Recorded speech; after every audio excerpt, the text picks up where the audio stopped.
Fuel Cell Energy fueling its financial future by recently securing a $25 million debt financing arrangement with the Export-Import Bank of the United States EXIM to further its international expansion, with a focus in South Korea. The transaction, executed under EXIM's Project and Structured Finance Program, will help the company fund the next phase of its collaboration with Gyeonggi Green Energy, GGE, at the Hwaseong Baran Industrial Complex. This financing, building on previous successful deals with EXIM, will support the production of fuel cell modules and additional services for GGE.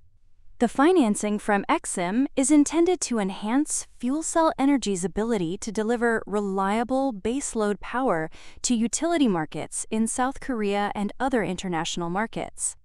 The company views this relationship with EXIM as vital to advancing American-made energy technology abroad, aligning with U.S. goals to strengthen alliances and build resilient power generation systems globally.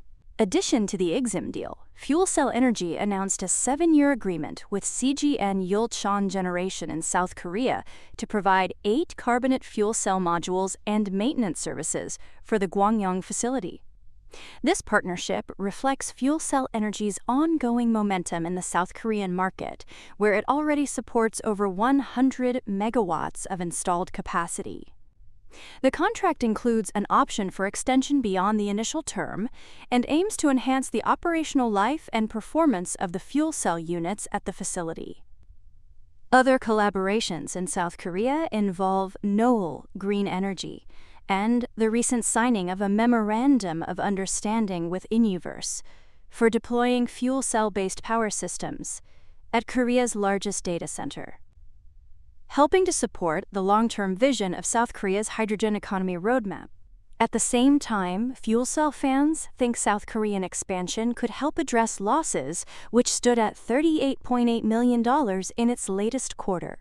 As the company is working to preserve capital and achieve long-term profitability while expanding its global presence, other optimism comes from ongoing restructuring efforts to focus more on molten carbonate fuel cell technology. For more on stocks and crypto, follow Ascencore. See you next time.